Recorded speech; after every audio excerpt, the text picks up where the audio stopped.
Here we go, guys, another video.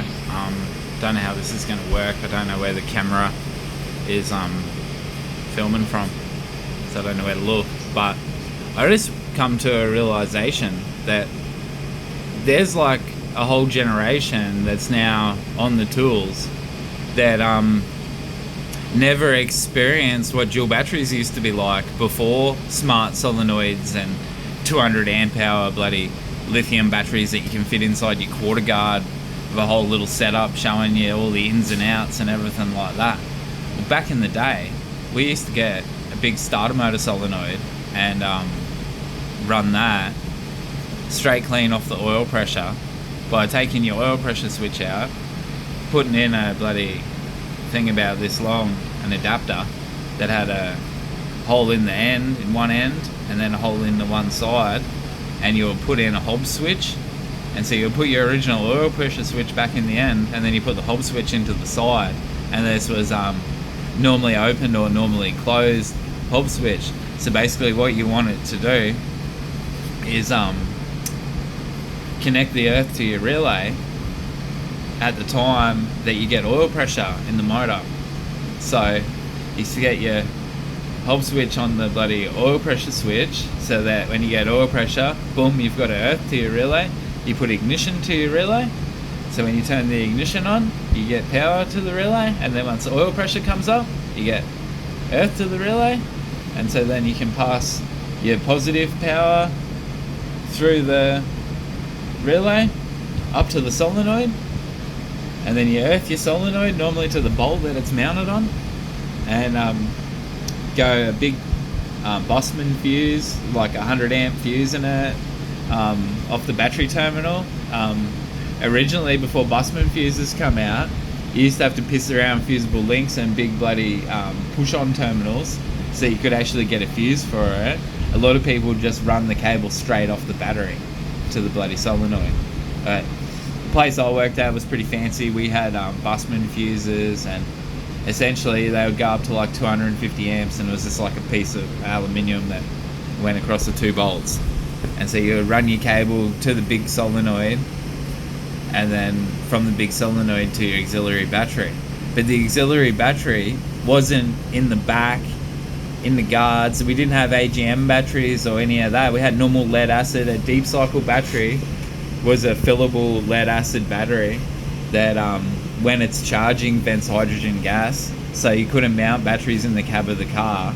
Batteries were mounted in the engine bay, so you'd have your main start battery, and then like in a perfect world, in exactly the opposite side of the engine bay to where the main start battery was, you could fit an auxiliary battery. And so you would have a cable going between the auxiliary and the main battery, cut by this big solenoid size of my hand that is a starter motor solenoid on like some old Fords and stuff like that. Perkins was a Lucas M50 starter motor, uses it for a solenoid to handle the load of the actual starter motor solenoid, so you don't burn your key out. The heaps of old school shit was changed to a push button start because they burned the key out, switching the switch terminal of the starter straight off the key. And so you would use one of those big ass solenoids to connect the two batteries together, but then you'd have to sometimes, in a Rodeo like mine, that'd fit the battery under the thing. I think it sat behind the original battery, so you had like the original battery at the front on the passenger side, and then the new auxiliary sat up on like the strut tower behind it. But in that position, there's like your bloody power steering reservoir, or your brake fluid reservoir or something. I think it's your power steering is like mounted there. Also your diesel filter is like mounted there, and so all this stuff had to be relocated around the engine bay. So as an auto electrician, you had to also be like a diesel mechanic and cut and shut lines so that you could remount them. And normally you would get like a kit in a box or whatever that had like a new battery tray, and then some like photocopied instructions and where you had to move the parts to so that you could fit the tray in. So sometimes like it would just be like, you know, unbolt this piece of plastic and throw it away, and then bolt the tray in, and you were good to go. But that was like very rare. That was like probably a Nissan Patrol or something with heaps of room in the engine bay, 79 series Land Cruiser or something like that. Some cars, they came with 2 batteries hooked together to start it, so all you were doing was cutting the link in between, like a Land Cruiser 200 series or 100 series or something when they came out.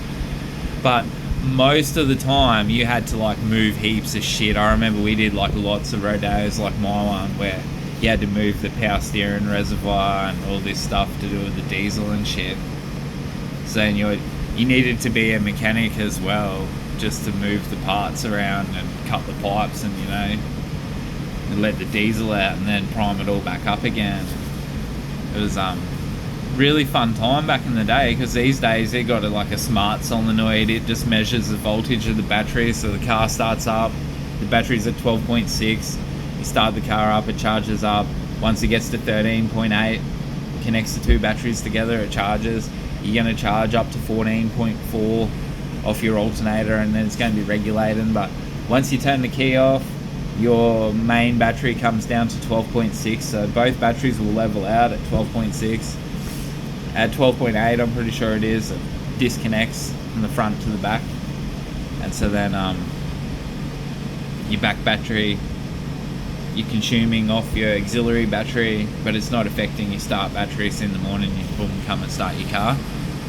And that was the same thing as what we did. Like, bare minimum in the bush, we used to get like a big version of your normal 30 amp relay, like an 80 amp one, and have it coming off of ignition, off like your wiper motor, and link the 2 batteries together like that.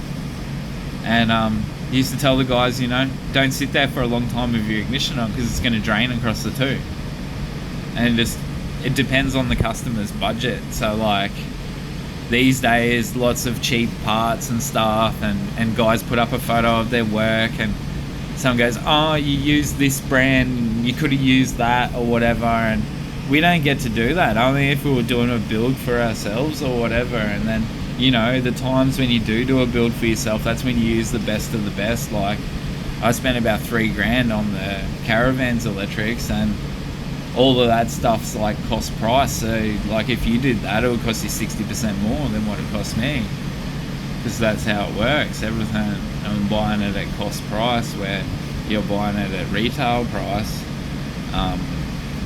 We do try and use the best products, but like the latest and the best is always really expensive, so you've got to wait. And right now, technology that we were frothing when I was like probably an early tradesman, because definitely like the years through my apprenticeship was all really basic. We used to rebuild alternators and starter motors, and by the time I was a tradesman, that wasn't economical anymore. When I was an apprentice, they used to rewind the stators and send them away, an armature out of a starter motor or the fields out of a starter motor. They'd send it away and get it rewound, because it was worth doing. And then when it came to the point that it wasn't even worth replacing minor parts inside of the units, they would just buy a whole new one. And then now, what's an alternator? Like, I bought a flash one that retails for $1,000, and it's like really uncommon to see one for more than like $500. So it's like gone to those days of the cheapest thing you could buy was like $650. You weren't touching nothing brand new. You could buy one from the wreckers for like $100, and like people would do that and want you to fit one from the wreckers, and you don't even know if it works. And even aircon compressors, we would fit them from the wreckers, and they're like maybe $300 for a brand new one. So times have definitely changed. A lot of stuff is really easy. You don't really need the qualifications that I have to do the accessory fitter work anymore. It's definitely all changed a lot. I'm lucky for what I've learned throughout the years, that it's kept me up to speed with what's going on, and that I'm now working on brand new cars and diagnosing hard faults and stuff like that on technology that's way beyond what I learned on. Seems almost the things that I learned, they didn't last very long, so they're not around anymore, so it wasn't even worth learning it. So yeah, that's a little story about dual batteries, what it used to be like in comparison to what it's like now, because of the cost of cable, the access to way better parts, better technologies, and better batteries that don't vent hydrogen gas and, you know, have to be filled up with water and have all that shit going on, that had to be underneath the engine bay of the car now can be in the cab. And so stuff is a lot easier. Even like those battery boxes that you can get that are already made, we used to make them, put the cigarette sockets and the volt gauges and stuff into them, and then now you just go and buy them from like Kings or whatever for $20 or $50 or whatever they cost, and they're already decked out with everything what we used to put in there, and it costs about the same price as buying the blank box to start off with. So you can't compete with modern technologies. And it's like computers, you know, people have computers that they spend thousands of dollars on, and then like a year later it's worthless. So it's the same thing with automotive, electrics. They've come a long way, 25 years. So that's dual batteries, what it used to be like when I was an apprentice.